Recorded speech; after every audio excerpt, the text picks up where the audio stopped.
Today I want to talk about my archery kit.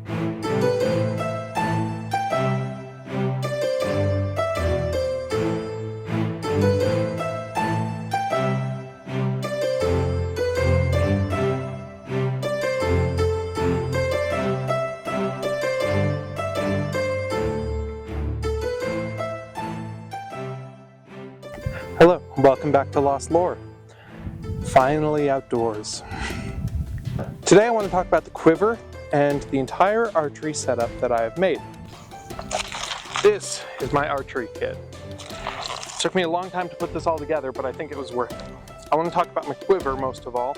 There's a few points about it that have been severely overlooked by most other quivers I see online. Most notable of which has been covered before by a few people. And that being the fact that it is a soft quiver. And that's very important because the ability to flex, especially in the middle, creates a pinching force on the arrows themselves, and that holds them in place. When there's no arrows, it's floppy, basically. When you add arrows, that actually creates the rigidity. It makes it solid against the arrows, and that keeps them in place. So when you wear the quiver, when you strap it down tight, it pulls the arrows into your back, flexing that quiver, creating a pinching force to keep them from going anywhere. And that's how you eliminate the rattle and the falling out, as infamously demonstrated by Lars Anderson. So that's point number one.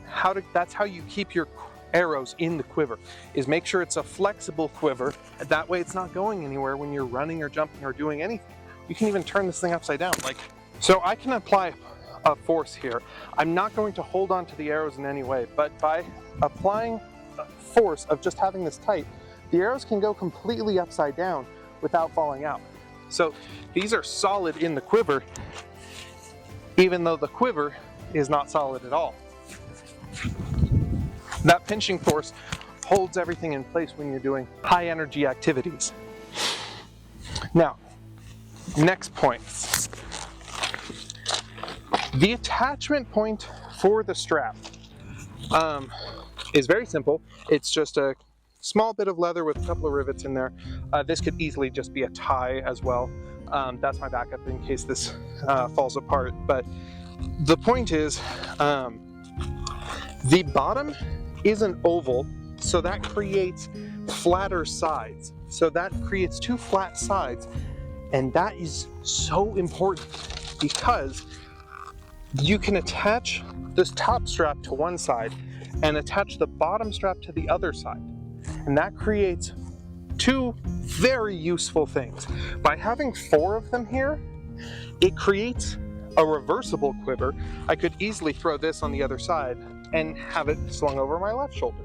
So it creates versatility to allow you to switch back and forth between shoulders.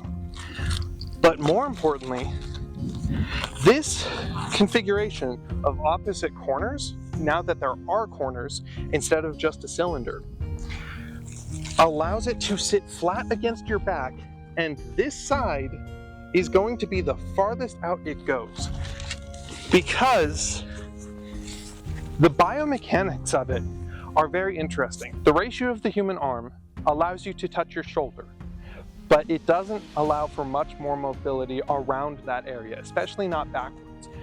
And that is what I see over and over as the detriment of most quivers. They end up slung way over here, and that's how you get the arrows being chased down, because that's not how the biomechanics work. You want it closer to your neck and almost vertical, but not quite. The further away from your neck it is, the harder it is to grab. And when you reach for it, it runs away from you. By having it close to your neck is where you can always reach it. That's just, you just have more mobility closer in. I can reach all the way back here. That's never been a problem. So as long as it's one, tight to your back, and two, being pushed closer to your neck, you will always be able to grab your arrows. That is something that is severely overlooked. These attachment points allow for that. Because it's an oval and it has a flat side to push against, That means we have a two-dimensional area to work with. By pulling on those opposite corners, it ensures that they will never rotate out. Now again, because of these attachment points, because I have 4 of them, it allows versatility and I can swap it any way I want. I have put them both on this one side. This is what most quivers do, and it does not work. Because, here's why it doesn't work. It flops back.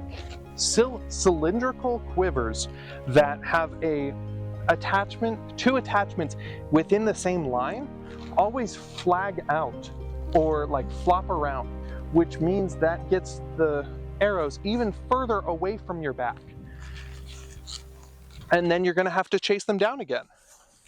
So that's not how you win because it doesn't hold it tight to your back. When it flags out like this, not only does it get it further away from your back, but most of the arrows shift to the far outside anyway. So then they are even on the far side of the quiver.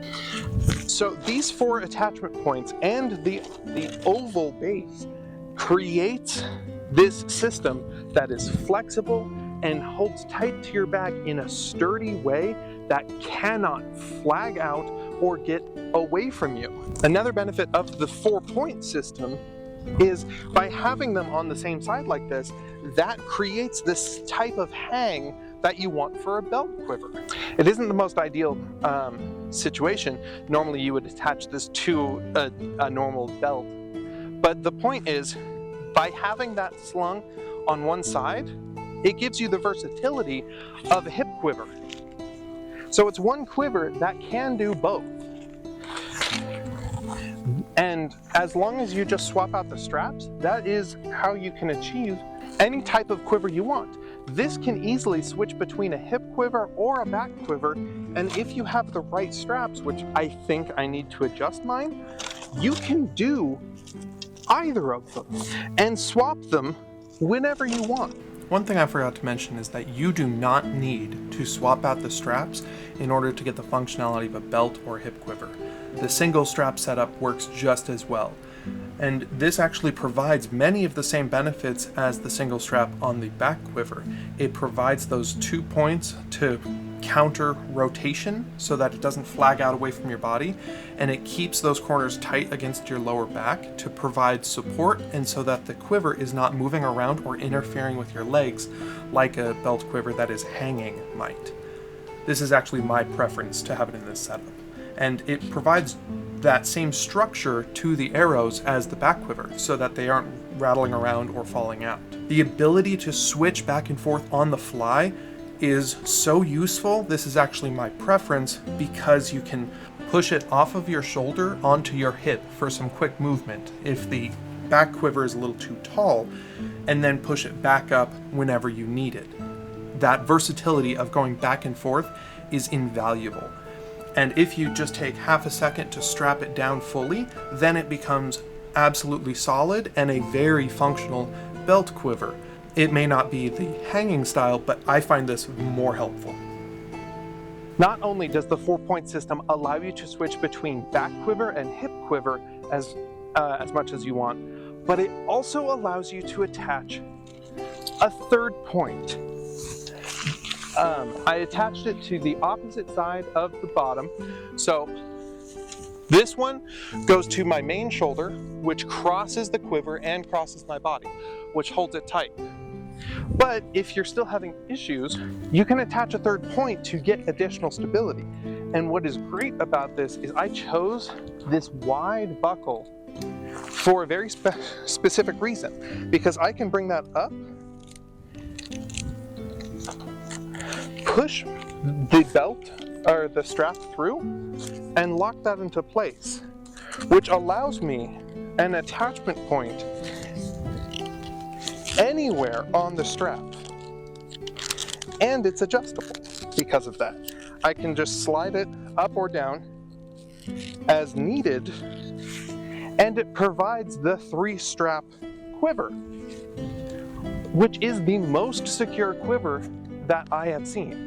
The 3-point system actually pulls the bottom closer to your spine, so that the arrows stand more vertical and give you even better access. So just by adding 4 points, 2 on each side, top, bottom, of an oval-based soft quiver allows you to have a back quiver, a hip quiver, and a 3-point quiver. That is the most versatile design I have ever seen. I've never seen a quiver that can do all 3.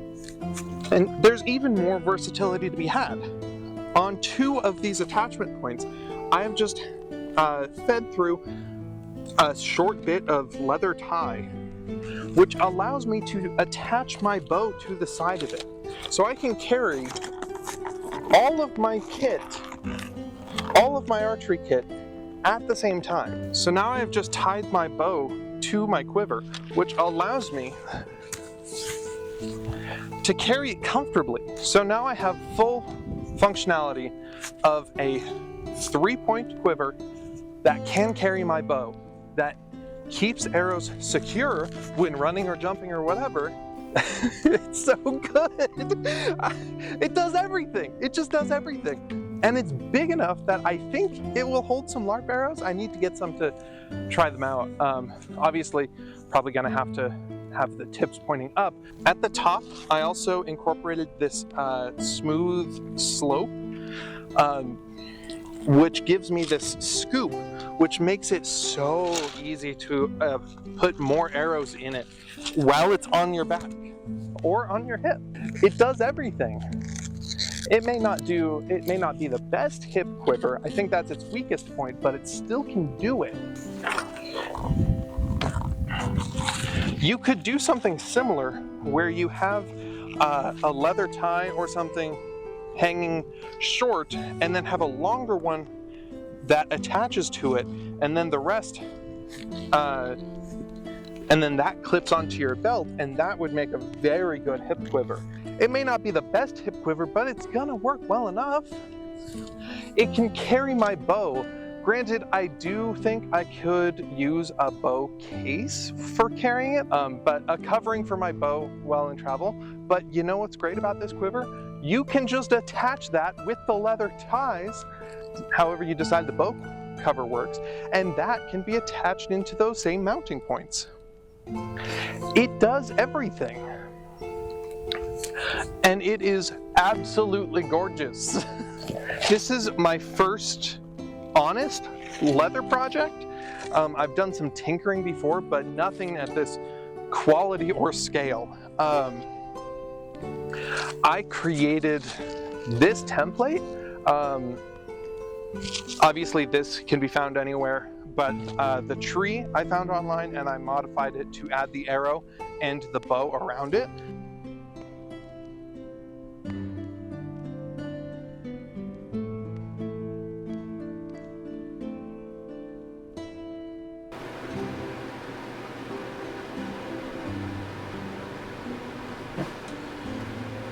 I'm just printing it. It's so gorgeous. I did a baseball stitch up the center and attached the bottom with sort of a running stitch. It's basically a running stitch that I did 2 loops with. And the dye, was the absolute worst of it. I am very new to leather dyeing, and it is an art form all its own. YouTube videos make it seem a lot easier than it is, and a lot more seamless than it can be. Getting a uniform color was next to impossible for me. I really struggled with that. Luckily, my wife was able to save it, and she came in with some of the detail work. It's so pretty, and it works so well. This is hands down my favorite project I have ever made. Especially because it encapsulates so many other projects. I made the quiver, I made the bow, I even made these arrows. This was another project that I took a lot of time to find the right dowels from my local hardware store. I ordered these target points online. The fletchings are actually turkey feathers that that my parents were collecting from their front yard. They have turkeys wandering through there all the time, so I was able to ask them to keep an eye out, and the turkey feathers are sourced ethically and locally from my parents. Now, for the testing that I've done, I did have some unfortunate accidents. I made 4 arrows. The rest of these I just purchased online. These 3 I made, and they all used to have this spiral of thread. However, when I took this kit to my local archery range, a couple of things happened. One, the arrows were a little too high, and I ran into the top of the shooting box, or I'm not sure what to call it, but I ran into the roof. There was a beam that was a little too tall. The arrows ran into it, and that severed a bunch of those threads. So of the 4 arrows I made, 2 of the interwoven threads survived, and 1 of those arrows did not survive. My local archery range has a very unforgiving setup. There's a large metal plate above the target, so if you shoot a little too high or a little off, your arrow is destroyed.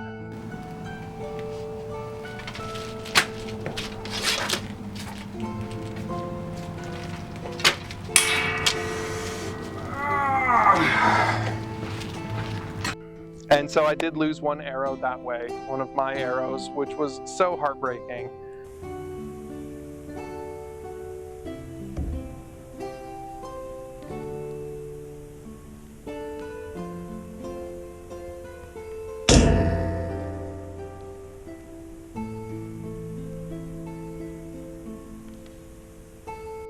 But life moves on.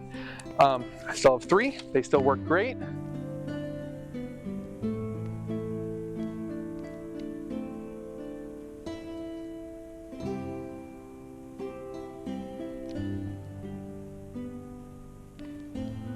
It's the perfect quiver. It just is.